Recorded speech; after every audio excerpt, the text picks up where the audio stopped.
ดูนาว่าฉันจอดบ้านล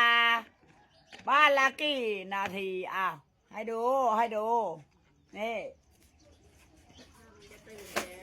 นี่นี่นะเห็นเปล่า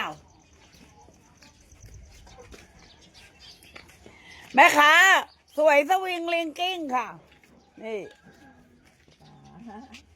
เดี๋ยวใครบอกว่ามีอะไรกินนะเนี่ยกันไกลเนี่ยฉันจะหนีบขนมัน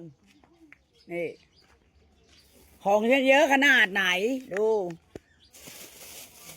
นี่นะดูปลาส้มนี่นะฝ่าจะเป็นปลาส้มได้นะเขาก็ยากนะฉันไม่ติเขาหรอกแต่ว่าคนกินนะไม่เข้าใจนี่จิ้มข้าวเหนียวเป็นโลนะมันยังไม่ยุบเลยปลาส้มอ่ะได้เยอะขนาดนี้แล้วยังบอกว่าแพงอีกแต่ก็น่าให้เขาไปยกยอทำเอาเองเนาะเอาพี่แกงแดงนี่จะ10 บาทแกจะมาพูดแก้วแดงขาวๆกันมาใครจะมาเลือกให้แกล่ะ